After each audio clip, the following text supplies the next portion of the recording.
techniques parfois pertinents, mais avec des résultats qui glacent le sang. De l'autre côté, je remercie la partie civile, cette partie civile qui a tenté de dire le droit, qui a tenté de défendre des personnes qui estiment être lésées de certains de leurs droits. Et je remercie particulièrement Maître Hamidou Barry. Maître Hamidou Barry, qui a été l'un de mes professeurs qui m'a initié à la notion de droit à l'université à Foulaya, qui, de par son nom, j'ai eu la chance de bénéficier de stages au niveau des ONG internationales, qui m'a permis aujourd'hui, Monsieur le Président, d'avoir des assises, des bases en matière de défense des droits de l'homme. À titre d'exemple, en 2006, ayant sollicité un stage auprès de la FIDH en ma première année de thèse de doctorat, M. Florent Gel et Marceau Siviud, qui étaient chargés du département Afrique, avaient rejeté ma candidature. Mais avec quelques recherches, ayant compris que Maître Hamidou Ba est le représentant de la FIDH au niveau de l'OGDH en Guinée, automatiquement, j'ai eu l'adhésion de ces personnes. Donc, merci à Maître Hamidou Barry. De l'autre côté, Monsieur le Président, je remercie mes talentueux confrères ici de la Défense, particulièrement Maître Jean-Moussa Sovogui, un ami de promotion, que j'appelle mon premier, toujours premier de classe, ou deuxième avec le juge Moulay Souma. Je remercie également mon confrère Pépé Lama Antoine, qui m'a toujours soutenu et qu'à la fin de mes études, lorsque je suis rentré en Guinée, qui m'a apporté un concours indéfectible. Je remercie également mon grand frère, qui est mon Malik Diakité, qui vient de passer tout à l'heure, qui, Monsieur le Président, a eu le jour de ma prestation de serment à plaider ma cause devant le président de la Cour d'appel d'alors. Je remercie également mon frère, Elhadj Mamadi Diakité, qui a soutenu mes études et qui me soutient toujours. Monsieur le Président, avant de commencer à rentrer dans le vif du sujet, nous sommes ici pour dire la justice. Mais qu'est-ce que la justice, Monsieur le Président? Moi, je considère que la justice, Monsieur le Président, c'est une juste appréciation, une juste reconnaissance et un juste respect des droits et du mérite de chacun. Pour moi, c'est ça la justice. Monsieur le Président, et pour rendre cette justice, comme on le dit, nul n'est parfait, l'erreur est humain. Des juridictions de jugement, de premier degré comme de second degré, peuvent parfois commettre des erreurs judiciaires. Mais avant d'en arriver là, l'origine de ces erreurs judiciaires commence depuis à l'enquête préliminaire, à l'enquête de police, chez le juge d'instruction, et maintenant le juge en charge du dossier hérite de ces erreurs. Mais, Monsieur le Président, nous avons gardé la sérénité lorsque nous avons constaté que, dès lors qu'on vous a renvoyé cette affaire, vous avez pris la ferme résolution d'affecter à Paul Mansa un avocat que vous avez commis d'office. Cet esprit du respect du droit de l'accusé, Monsieur le Président, nous avons compris que vous êtes là pour l'assurer. Sur le plan national, Monsieur le Président, le droit de l'accusé, Monsieur le Président, est garanti au chapitre préliminaire de notre Code de procédure pénale, même à l'article 90 de notre Code de procédure pénale. Sur le plan régional, le droit de l'accusé aussi est assuré par l'article 7 de la Charte africaine des droits de l'homme et du peuple. Sur le plan international, l'article 14 du pacte international relatif aux droits civils et politiques, Monsieur le Président, fait de ce droit une arme absolue. Mais, Monsieur le Président, à l'entame de ce débat, beaucoup de choses se sont rencontrées. Beaucoup de choses se sont dites. Des confrères ont eu à vous démontrer ici qu'il ne s'agit pas de venir dire ou bien de venir parler. C'est pourquoi je reviens vers vous pour vous remercier dans la mesure où vous passez tout votre temps à nous écouter. On peut parler des choses, on revient. On fait de la redondance. On se répète.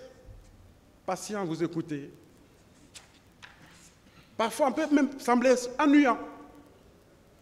Mais vous écoutez sagement. Et, Monsieur le Président, l'une des qualités de votre tribunal nous a marqué.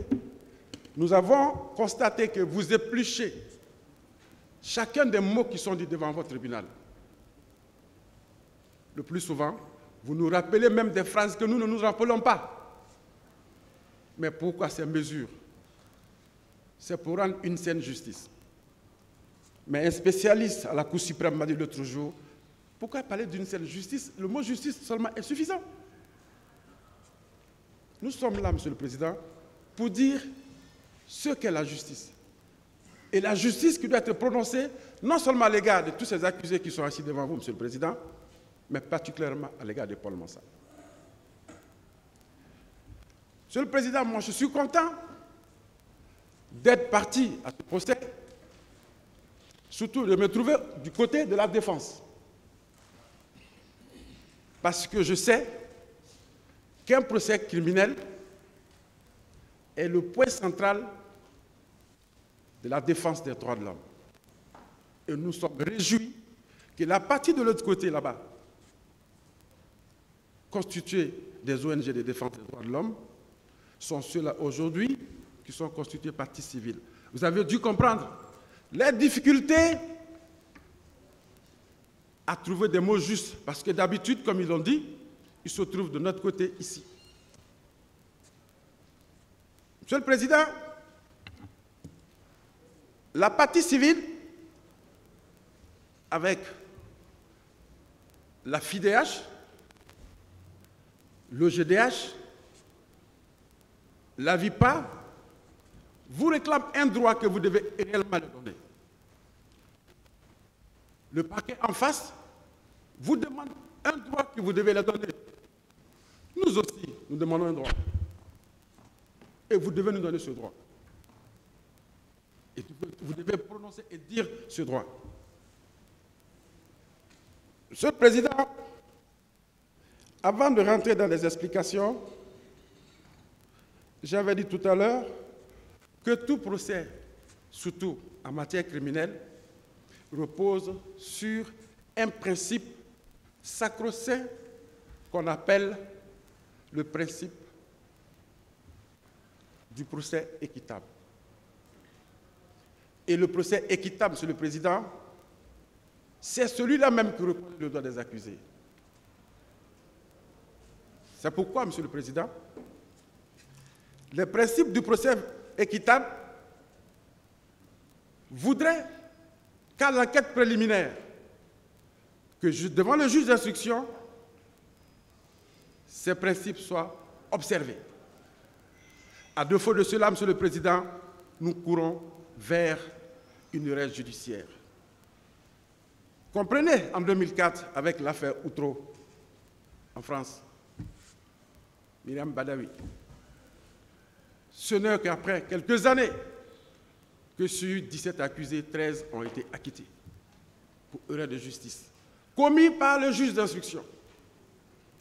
Erreur de justice, affaire Patrick Dills, qui a fait plus de 16 ans en prison. pour des crimes qu'il n'a pas commis. Et ce monsieur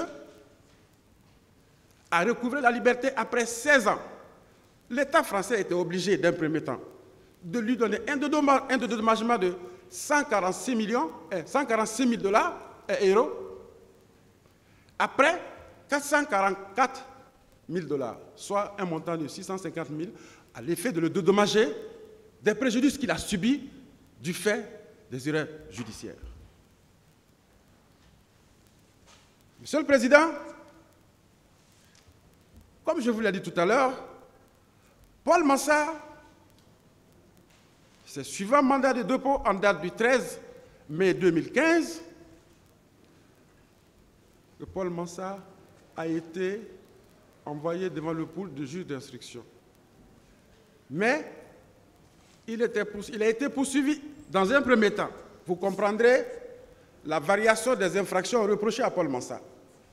Le vacillement des poursuivants dans la détermination des infractions clés ou cibles qu'il faut mettre sur la tête de Paul Mansart. Au départ, Monsieur le Président, il est poursuivi pour assassinat, meurtre, viol, pillage, vol, coups et blessures volontaires et complicité. Monsieur le Président, lors de sa comparution, de sa première comparution devant le juge, on lui a notifié certains droits. Mais ce jour, Monsieur le Président, il a été entendu sans interprète, alors qu'ils avaient bel et bien constaté la difficulté de communication de Paul Mansart dans la langue de la procédure elle-même. C'est par la sagesse de votre tribunal, à la lecture du dossier, dès le premier jour de son audition devant votre tribunal, vous avez émis un interprète, bien que vous avez émis déjà un avocat commis d'office à l'effet de le défendre pour protéger son droit. Monsieur le Président, le juge d'instruction, ayant constaté l'identité de Paul Mansart, lui a fait connaître les faits qui lui sont imputés et l'a informé que c'est sûr que c'est au terme du réquisitoire de Monsieur le procureur général qu'il est inculpé des faits dont je viens de dire. C'est-à-dire de s'être rendu complice des infractions commises au stade du 28 septembre, de s'être abstenu volontairement sans risque actuel pour lui et sérieux ou pour les tiers de porter assistance à une ou plusieurs personnes, d'avoir volontairement porté des coups et fait des blessés. Monsieur le Président, telles étaient les préventions qui ont été retenues contre Paul Mansart. De ces préventions, Monsieur le Président, on a amené Paul Mansart à travers une ordonnance motivée. On l'a placé sur mandat de dépôt le 22 mai 2015. Mais avant la clôture de son audition, il lui a été suggéré, conformément au paragraphe 8 du chapitre préliminaire, comme je viens de dire, qu'il avait droit à prendre un avocat parmi ceux inscrits au barreau de Guinée. Mais Paul Mansart, ce jour, a répondu favorablement à cette demande. Il a dit qu'il veut un avocat. Mais on ne lui a pas dit qu'un avocat peut lui être commis ou il n'est pas lui-même obligé de rémunérer cet avocat. Quand on dit à quelqu'un qui a une situation précaire, ne serait-ce qu'un fantassin, qu'il faut prendre un avocat, automatiquement, il voit les honoraires.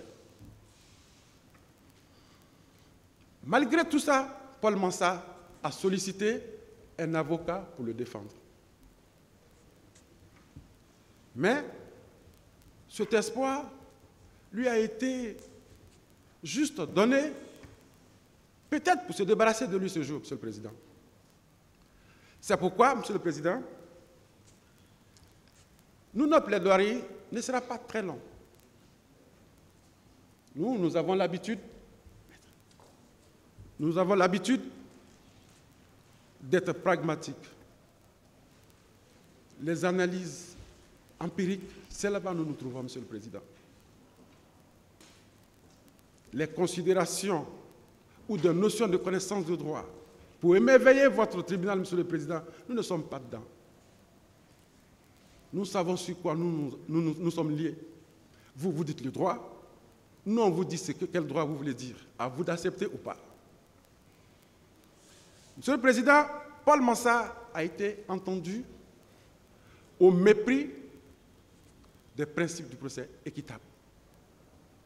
Or, ce principe, comme je l'ai dit tout à l'heure, commence par ce qu'on appelle l'assistance d'un interprète.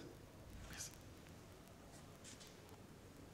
Monsieur le Président, ce droit de l'accusé à avoir un interprète est prévu à l'alinéa 4 de l'article 96 et alinéa 1 de l'article 105 de la 3e Convention de Genève. Ils le savent, ces défenseurs des droits de l'homme qui sont assis.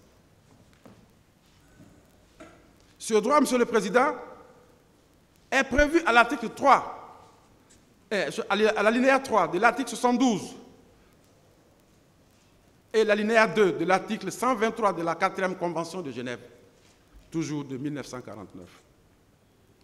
Il figure aussi à l'alinéa 1, paragraphe 1 de l'article 109 du statut de la Cour pénale de 1998. À l'alinéa F, paragraphe 4 de l'article 21 du statut du tribunal pénal international pour l'ex-Yougoslavie de 1993. Dans l'alinéa F, paragraphe 4 de l'article 29 du statut du tribunal pénal pour le Rwanda de 1994. À l'alinéa F, paragraphe 4 de l'article 17 du tribunal spécial pour la Sierra Leone de 2002. Excusez-moi.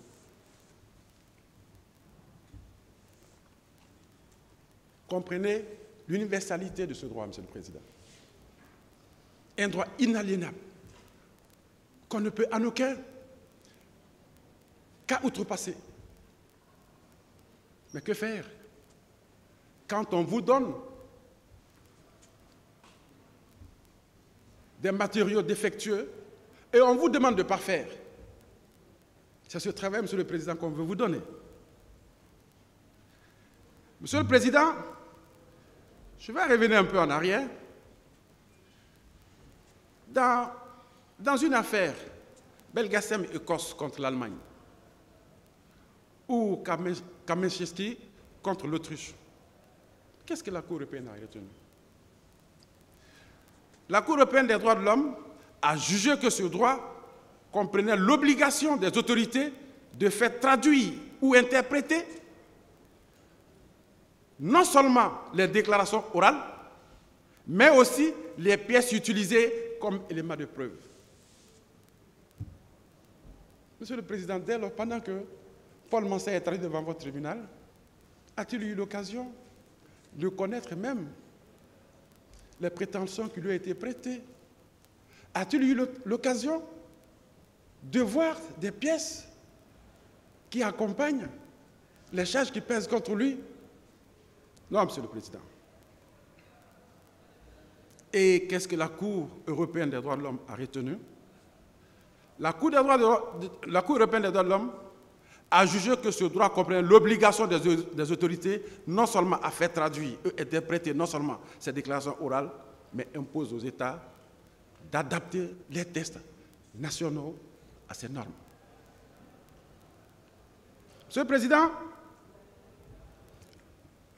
le point A et F, paragraphe 3 de l'article 14 du Pacte international relatif aux droits politiques est clair. Toute personne accusée d'une infraction pénale a droit d'être informée dans le plus bref délai, dans une langue qu'elle comprend et de façon détaillée, de la nature et des motifs de l'accusation fondée contre elle. On va même renchérir en disant que le fait de se faire assister gratuitement d'un interprète, si elle ne comprend pas ou ne parle pas la langue employée. C'est pourquoi, Monsieur le Président, beaucoup de jurisprudence portée par ces mêmes ONG de défense des droits de l'homme, je vais parler ici au niveau du Comité des droits de l'homme des Nations Unies, je veux parler de l'affaire Colossa contre l'Italie, ou l'affaire de Daniel Mbengue contre Zaïre. Là, le Comité des droits de l'homme a dit qu'il est d'avis que l'État parti est en droit de compte et que l'État parti devra prendre des mesures pour faire en sorte que ces violations ne se reproduisent pas à l'avenir. Pendant qu'on finit de travailler un matériel, on vous dit de juger. Monsieur le Président, ce droit, c'est vrai, la charte africaine est un peu ambiguë dessus.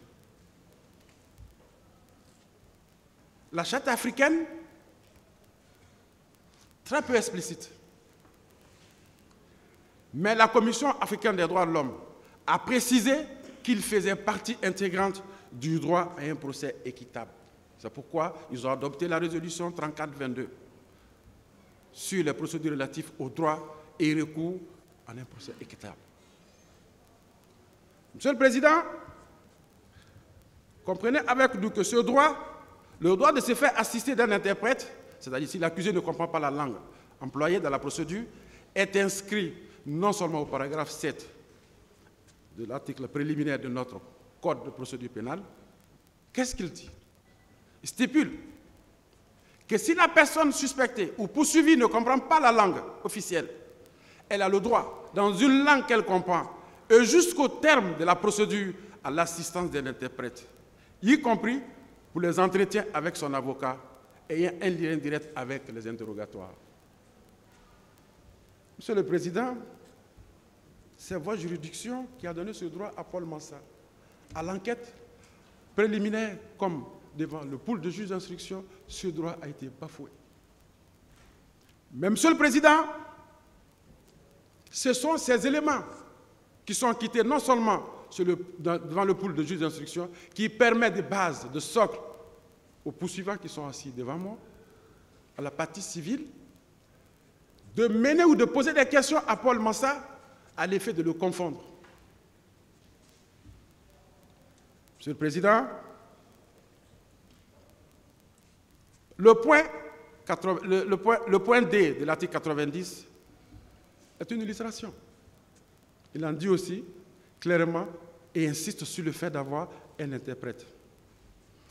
Monsieur le Président, ici, le défaut de langue, je veux parler d'une affaire. Arma Gueye contre la Tanzanie. Avec l'implication de la Côte d'Ivoire, Monsieur le Président, on a demandé l'assistance consulaire, mais qui était toujours posée sur le défaut ou sur la question, la problématique des tests de loi, c'est-à-dire le défaut de langue. Je passe, Monsieur le Président. Le procès équitable devant une juridiction que vous menez impartiale, Monsieur le Président, repose aussi sur le droit d'avoir un avocat. Le pool de juges d'instruction, Monsieur le Président, lui a nié ses droits. C'est pourquoi, dans une affaire, dans un attentat qui s'est passé à Londres le 21 juillet 2005, permettez,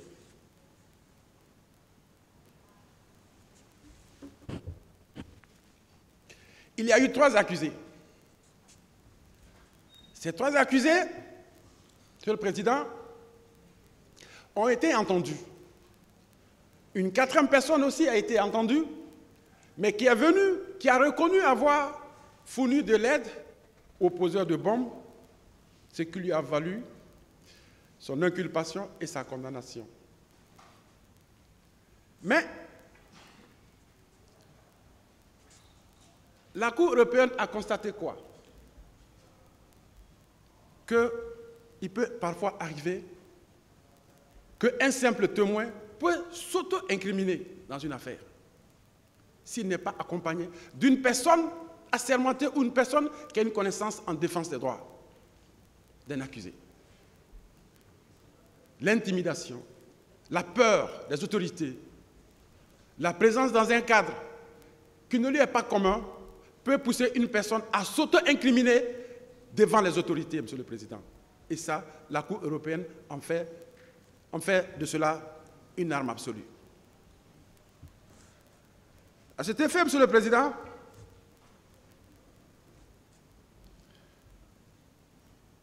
la Cour européenne a reconnu là-bas que l'accès à bref délai à un avocat constitue un contrepoids important à la vulnérabilité des suspects en garde à vue,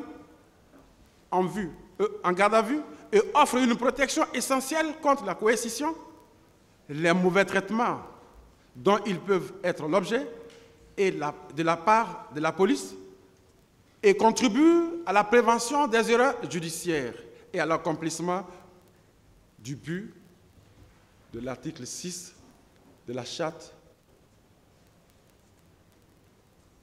européenne des droits de l'homme.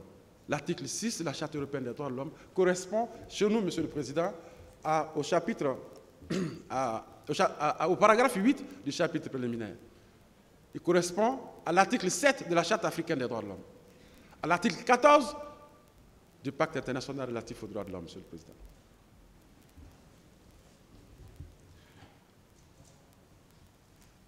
Monsieur le Président, dans cette affaire, la présence d'un avocat devant un accusé, surtout en matière criminelle, est tellement importante qu'on ne peut pas s'en défaire. En 2000, la Commission africaine des droits de l'homme avait été saisie par Avocats sans frontières. Comprenez avec moi que ces ONG de défense des droits de l'homme, accréditées auprès des Nations Unies, ou de ces institutions comme régionales ou internationales, peuvent être au nombre de 49, je pense. Monsieur le Président, ce sont ces mêmes institutions, ces ONG de défense des droits de l'homme, qui sont prêts à prendre votre décision que vous allez rendre ici. Parce que le droit à l'interprète n'a pas été respecté, conduit l'État guinéen devant la Commission africaine pour violation des droits de l'homme. Oui, c'est eux. Ce sont ces personnes, Monsieur le Président, qui sont prêts à prendre une décision guinéenne aujourd'hui, à travers une communication, saisir la Commission ou la Cour africaine des droits de l'homme pour violation massive, comme ils le disent, des droits de l'homme. Dans cette affaire Gaëtan, qui était portée par Avocats sans frontières, composée de 3 avocats, je crois, et le jour de l'audience, le jour des plaidoiries comme un jour aujourd'hui, l'avocat étant indisponible, a demandé le renvoi de l'audience afin qu'il puisse se rétablir pour revenir. Mais le parquet, comme d'habitude dans leur impatience, a sollicité du tribunal la continuation des débats. Cette affaire qui se trouve, Monsieur le Président, devant la Cour africaine des droits de l'homme, elle a siégé. Et la Commission africaine des droits de l'homme a retenu qu'en privilégiant la position du juge d'appel, c'est-à-dire une décision qui avait déjà été rendue, que la Cour suprême a ignoré les engagements des cours et tribunaux et se conformer aux normes internationales en vue d'assurer un procès équitable à tous. Que, effectivement, le Burundi a ignoré cela. Elle a donc considéré que le Burundi a violé l'article 7 de la Charte africaine des droits de l'homme. Elle a continué tout en essayant de dire qu'il appartient à l'État du Burundi de tirer toutes les conséquences et de prendre des mesures appropriées en vue de permettre la réouverture du dossier et le réexamen de cette affaire en conformité avec la loi burundaise et les dispositions pertinentes de la Charte africaine des droits de l'homme. Monsieur le Président, la Guinée est partie de la Charte africaine des droits de l'homme. Nos tests relatifs à la protection des citoyens, Monsieur le Président, sont inspirés des tests internationaux. Mais pourquoi nous en invoquons pour nous? Parce que nos tests sont plus proches de nos citoyens, Monsieur le Président.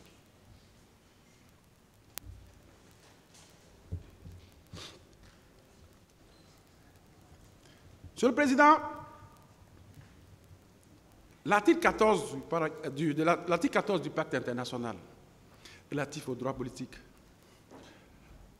aux droits civils et politiques, stipule en ces termes: toute personne accusée d'une infraction pénale a droit à disposer du temps et des facilités nécessaires à la préparation de sa défense et à communiquer avec un conseil de son choix. Mais pour être plus explicite, il dit qu'il a droit à avoir un défenseur de son choix. Ce n'est que votre tribunal qui a commis un avocat d'office pour lui, parce que vous connaissez les principes du procès équitable. Monsieur le Président,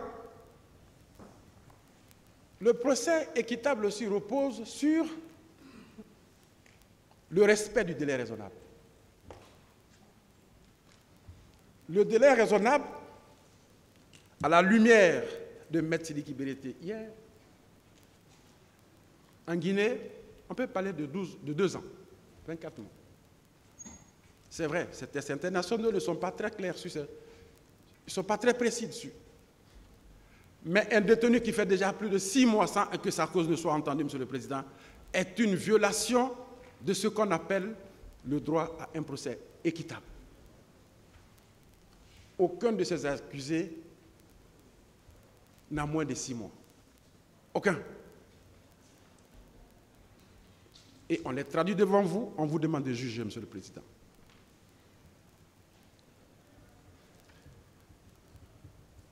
Le délai raisonnable, Monsieur le Président, au paragraphe 11 du chapitre préliminaire,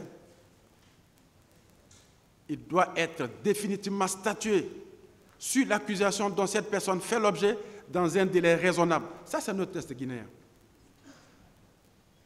Au niveau de la Charte africaine, toute personne accusée d'une infraction pénale a le droit d'être jugée dans un délai raisonnable par une juridiction impartiale. Et le pacte international lui dit qu'il doit être jugé sans retard excessif. Paul Mansah a été placé sous mandat de dépôt le 22 mai 2015. Sa cause a été entendue le 28 septembre 2022, soit 7 ans, 5 mois et 7 jours. Est-ce un délai raisonnable pour juger? Mais, Monsieur le Président, la partie civile composée de défenseurs des droits de l'homme n'a jamais fait cas de ça devant vous, qu'il y a une telle violation. Jamais.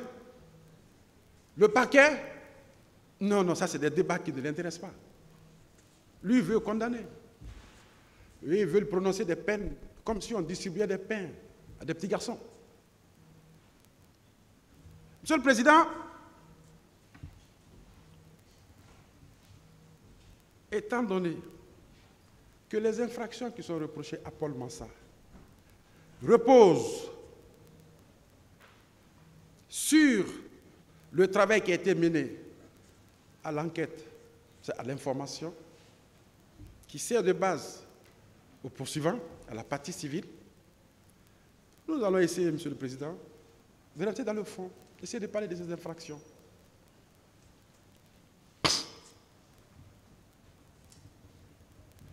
Monsieur le Président, les condamnations que vous avez entendues ici sont le fruit d'une lecture intense, mais pas d'une enquête, d'une lecture d'éminents intellectuels. Oui, vol, viol, vol à main armée, complicité. Mais, Monsieur le Président, parfois, certains me posent la question de savoir est-ce que la vérité et le droit, ces deux concepts sont les mêmes? Il ne s'agit pas de dire ce qu'on sait devant un tribunal criminel. On prouve ce qui se passe devant un tribunal criminel, Monsieur le Président. On prouve. À titre illustratif, le parquet a lui-même mené des enquêtes contre C.C. Raphaël à l'effet de savoir si ce qu'il a dit, déclaré devant votre tribunal, est exact. Se trouvait-il au chevet de son épouse? Ils ont dressé, mettre les moyens à l'effet de contacter la clinique en charge de sa femme, à prendre les informations nécessaires. Ils ont reçu, nous avons tous reçu ces informations, ces pièces qui sont versées dans le dossier de la procédure. Il a été bel et bien reconnu que C.C. Raphaël était bel et bien. Mais c'est eux qui requièrent 14 ans contre cet individu. Ici, la partie civile qui s'estime victime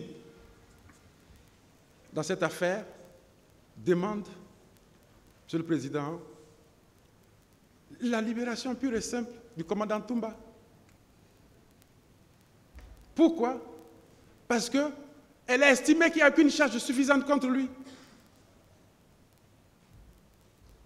Mais comme il a été dit devant cette barre, que le commandant Toumba serait celui-là qui a présenté Begré au capitaine Moussa Dadis, waouh, ah, lui il est coupable.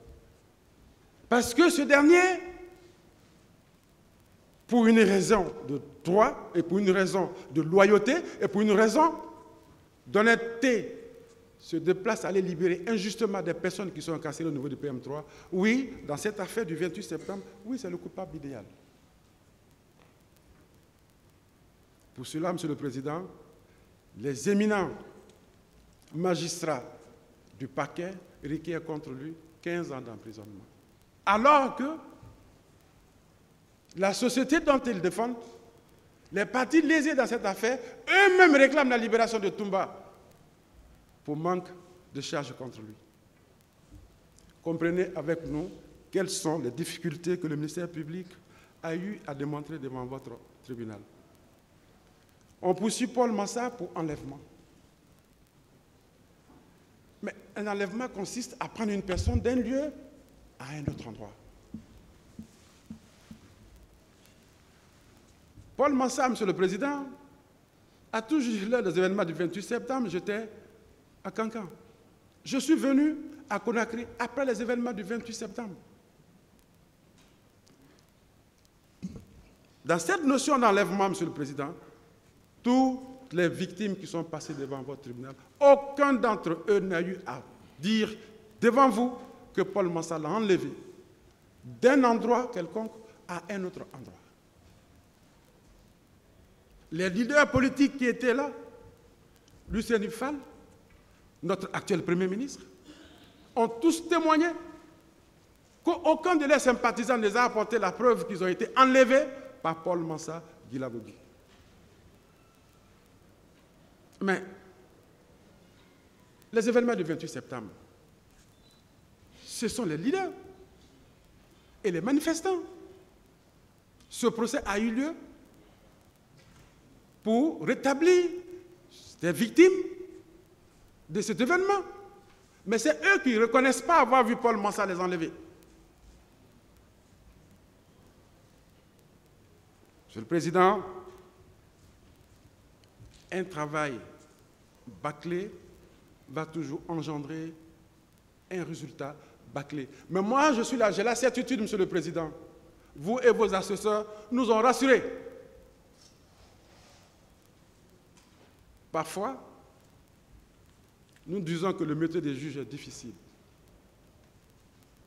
Difficile parce que, quand il sera seul à prendre une décision sur le sort des individus pour des faits que lui-même il n'a pas vécu,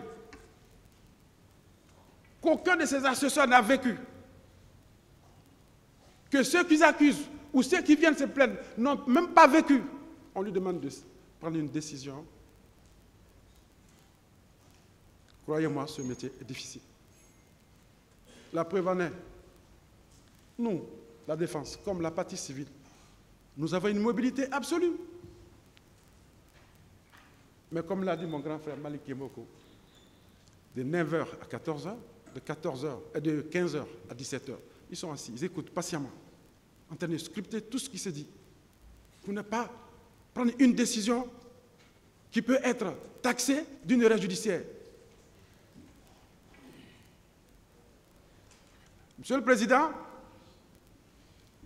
des infractions qui ont été mises à la compte de Paul Mansah, nous n'avons pas compris avec l'ordonnance de renvoi pourquoi il y a eu des déviations dans ce sens. Il est poursuivi pour complicité. Mais l'ordonnance de renvoi n'en fait pas cas. Pourtant, c'est ce qui vous saisit. J'ai même cru entendre de l'autre côté de la partie civile que l'ordonnance de renvoi ne lit pas le juge.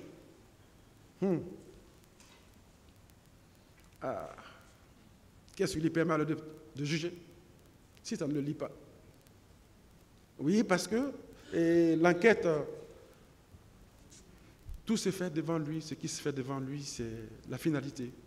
Mais il faut un point de départ. Donc, l'ordonnance de renvoi lie obligatoirement le juge aux faits et aux accusés.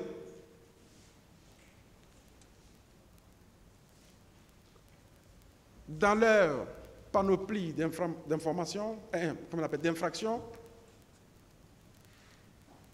viol. Alors que eux, le parquet, s'est acharné à démontrer que les vols se sont bel et bien perpétrés au stade du 28 septembre. Un procureur très technique, un autre pertinent, un autre à sang-froid, mais redoutable.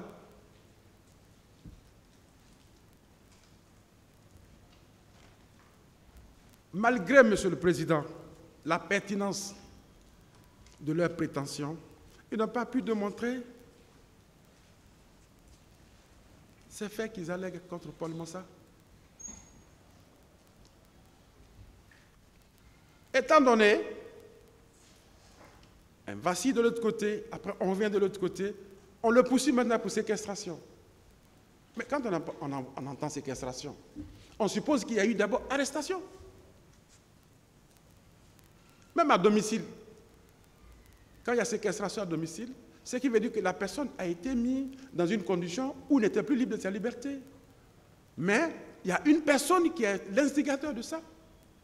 Paul Mansah, fantassin de son état, qui se trouve à la porte, qui vit sous des ordres. On lui taxe d'avoir fait des séquestrations. Mais, Monsieur le Président, aucun leader politique ici, aucune victime ici, n'a fait savoir qu'il a été arrêté par Paul Mansah. Tantôt, il est retenu que c'est Begré qui a ordonné qu'on les arrête. Tanene les aurait dit, les mettez-les dedans. C'est là-bas l'origine de la séquestration. C'est ça, la séquestration. Ce n'est pas celui qui veille, mais c'est celui qui initie. Monsieur le Président, toujours dans les difficultés à confondre ces 11 accusés, le ministère public ne tarde pas de mots. Ils sont venus, ils parlent de torture contre Paul Mansah. Oui, il a torturé. Mais on dit, mais c'est quel type de torture qu'il vous a fait? Ah, il m'a insulté. Ah, il t'a insulté? Oui, oui. Après, il a fait quoi? Ah non, il m'a menacé de mort. Monsieur le Président, je ne vais pas rentrer dans des jurisprudences internationales. Le comité des droits de l'homme ou la Cour interaméricaine des droits de l'homme dit que ces notions-là qu'il faut s'en méfier, torture. Mais ici, la torture que Paul Mansah aurait fait, il voulait verser de l'alcool sur nous. Et pour finir, c'est l'accusé, c'est la victime même qui déclare devant votre tribunal que je lui ai dit, si vous versez cet alcool sur moi, dans un langage vulgaire, je vous arracherai votre partie génitale. Mais c'est lui, Monsieur le Président, qui est venu se constituer ici. Vous avez vu, avec votre sagesse, face à la prolifération de ces partis civils, il a fallu que vous preniez une résolution à l'effet de stopper, sinon ce procès continuerait pendant encore 10 ans. Il y a même une partie civile qui demande 18 milliards pour son dédommagement. On est venu pour être rétabli dans un droit, où on est dans un centre de recouvrement, où le président doit récupérer de l'argent pour donner à quelqu'un. Pourtant, le président est là pour dire le droit. Mais le droit n'appartient pas qu'à la partie civile. Il y en a aussi le droit pour l'accusé. On nous a torturés, on nous a fait sortir, ils nous ont couchés au mar. Bon, enfin, on nous dit, couchez-vous les uns sur les autres, superposez-vous, oui, dans un langage ironique, comme des sardines, afin d'attirer l'attention du public. Mais moi, je ne suis pas un médecin. Aucun de nous n'est médecin. Vous êtes tous des professeurs de droit. Faire coucher, superposer 5, 10, 15 personnes, les uns sur les autres, pendant 10 à 15 minutes, croyez-moi, une tête exploserait sur le coup du poids. Mais on le dit, on le prend. Et cela, c'est de base, cela, c'est d'élément pour la partie civile, pour dire Paul Mansart a procédé à des tortures. Et la torture pour eux, c'est de les avoir insultés, de les avoir dit des menaces, ainsi de suite. Monsieur le Président, nous n'allons pas rentrer dans la problématique de requalification que la partie civile a tenté de soulever, mais sans précaution, le parquet s'est jeté dessus. Monsieur le Président, c'était une peau de banane comme vous avez jeté. Mais j'ai été encore convaincu de votre sagesse lorsque vous avez décidé de renvoyer cette question dans le fond. Vous avez esquivé la banane qui vous avait jetée sur le pied. Réqualification. Le ministre confrère Malik Diakité a donné des jurisprudences dans ce sens. Oui, bon, écoutez, puisque contre colonel Diaby, bon voilà, je n'ai pas beaucoup de charges, donc je vais attaquer Paul Mansart, après j'attaque Marcel, bon, je vais dire c'est des crimes contre l'humanité, ainsi de suite. Mais les jugements des crimes contre l'humanité, ils ont leurs particularités. Ils ont leurs particularités. Leur spécificité fait de telle sorte qu'on ne peut pas s'hasarder à le dire. Surtout vers la fin d'un procès, puis chacun des accusés a réussi à trouver des termes ou a réussi à trouver des bases pour se défendre. Et la partie civile, comme le parquet. Il faut requalifier. C'est la loi qui le dit. Un de mes éminents confrères a dit, certainement on n'a pas les mêmes formations. C'est vrai, Maître Salif Oubeyabogui. Mais, Monsieur le Président, en décidant de renvoyer cette question dans le fond, vous avez bien vu la peau de banane qui vous avait été jetée sur les pieds. Maintenant, 11 personnes. On ne reçut qu'à traduire 11 personnes devant votre tribunal. Bon, puisque je n'ai pas pu avoir les autres, ben voilà.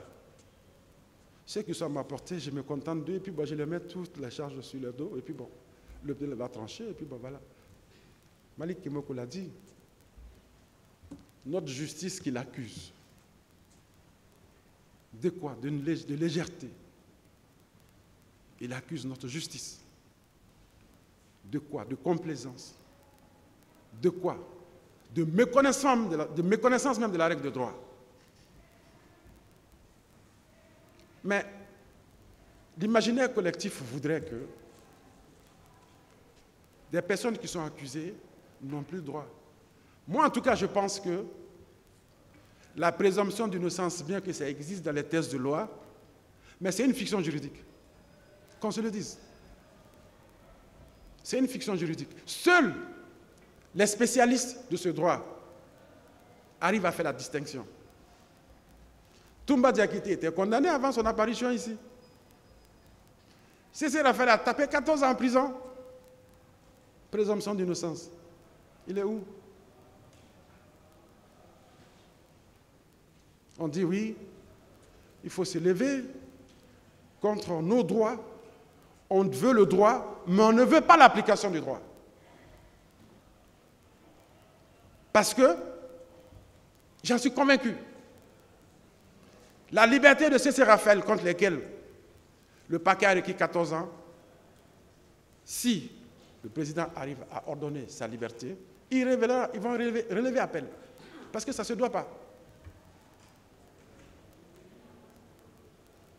Marcel. Oui, il a un double langage. Il est venu pour la première fois. Il a dit que lui ne sait rien de tout ce qui se passe. Maintenant, il dit qu'il veut parler. Mais en justice, quand tu n'as pas de preuves, tu écoutes ce que tu présumes auteur. Monsieur le Président, nous vous demandons les pièces de la procédure, de les retirer complètement de cette procédure afin de vous éviter une erreur judiciaire. Mais je parle de tous ces éléments, Monsieur le Président, parce que ma plaidoirie est essentiellement axée sur le droit d'un procès équitable. Le procès équitable, à travers ces éléments, donnera une décision saine. Ces 11 accusés méritent tous la liberté, selon la loi, à l'état où nous sommes. Être jugé dans le délai raisonnable. Qui, ici, a bénéficié de ce droit parmi ces 11 accusés? Il n'y en a pas. C'est pourquoi, Monsieur le Président,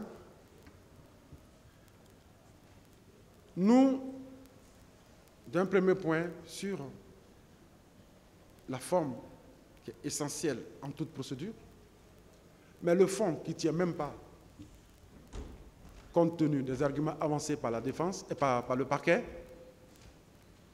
nous n'allons pas nous attarder dessus. Mais le socle, il se peut, Monsieur le Président, que le ministère public peut se plaindre qu'il n'avait pas les arguments et qu'il n'avait pas les armes pour mener à bien leur travail. Parce que la partie civile a démontré ici que lors de ces enquêtes, ce n'était pas facile. Et les policiers, les gendarmes ne collaboraient pas.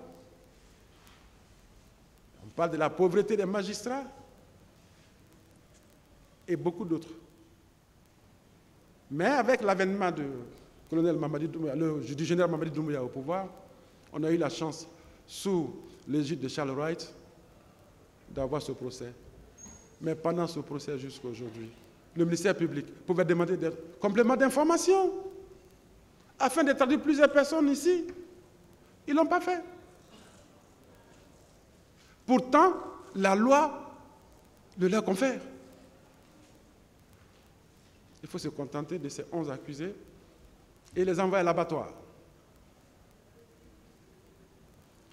Monsieur le Président, le cas de Paul Mansa dans cette affaire est bien spécifique. La notion ou l'infraction de viol n'a jamais été retenue contre lui devant votre tribunal. Premier point. Aucun accusé, que ce soit en débat public ou à huis clos, n'a reconnu Paul Mansa comme auteur d'un quelconque viol. Pas retenu contre lui. Vol. Mais quel objet? Ça n'a pas été non plus retenu contre lui. Enlèvement. Non plus. Ni les sympathisants, ni les leaders politiques, ni les autres partis civils qui étaient là n'ont retenu que cette charge contre lui. Monsieur le Président, vous ne devrez pas en tenir compte contre lui. Monsieur le Président, M. Paul Mansart est poursuivi pour coups et blessures aussi, également. Mais, étant donné que dans cette salle, aucun d'entre nous n'a suivi cette situation, est-ce qu'on vous a produit un acte médical, ne serait-ce qu'un certificat médical, pour étayer les prétentions?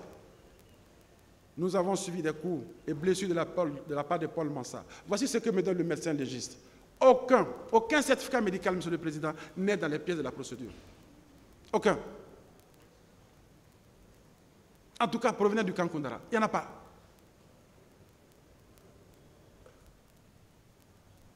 Alors que, Monsieur le Président, votre intime conviction est basée sur les éléments qui sont devant vous.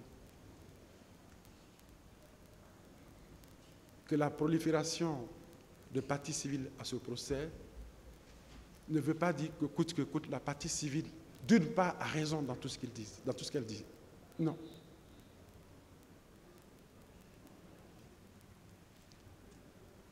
Monsieur le Président, honorable assesseur, ce procès n'est pas un procès événementiel, c'est un procès historique. Un procès exceptionnel. Vous, jeunes magistrats, des ex-dirigeants de ce pays, on vous demande de rendre justice. Comprenez la complexité de cette affaire. Ici, Monsieur le Président, on nous a fait savoir que ce tribunal fera l'exception, un tribunal civilisé, fera l'exception cette fois-ci de dire le droit. Mais si on doit dire le droit, le délai est raisonnable, parmi ces accusés, lequel devra rester encore en prison? Violation de cette règle. Je pense que personne.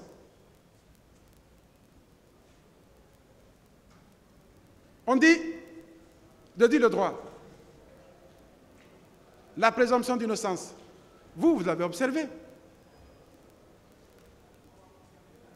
Mais de l'autre côté, non. On vous dit de dire le droit, Monsieur le Président. La non-assistance d'un avocat de ces accusés, Monsieur le Président, est une violation de leurs droits. De violation à violation. Partie civile lésée. Accusé, droit violé. Comment allez-vous interpréter cela, Monsieur le Président? C'est pour dire, Monsieur le Président, la tâche qui vous incombe est dure et difficile. Notre plaidoirie, Monsieur le Président, n'est pas une plaidoirie historico-politique ou de l'ordre pédagogique. Nous sommes pragmatiques. On se colle aux faits qui nous sont reprochés. On se colle aux prétentions qu'on soutient devant vous. Et on se défend en fonction de ça. C'est ce qui nous lie. Compte tenu de cela, Monsieur le Président, nous vous demandons si le droit doit être dit, et ce que doit être le droit, est que ces accusés, ici ces 11 accusés, doivent être jugés conformément au principe d'un procès équitable devant votre tribunal impartial ici, Monsieur le Président. Tous ces accusés méritent l'acquittement. Mais pour les novices, les profanes, ils crieront au scandale. Ils crieront au scandale. Mais comment est-ce possible qu'on puisse libérer toutes ces personnes alors que le droit a été dit? C'est pourquoi on dit, je ne sais pas le lire, c'est ce qui est marqué, dura led sed lex. Le droit est dur, mais c'est le droit. Tu te sers du droit pour te servir, le droit va se servir de toi pour te remettre à ta place. Donc, Monsieur le Président, la défense de Paul Mansart sur le plan des faits avait été étayée par Maître Mohamed Kamara.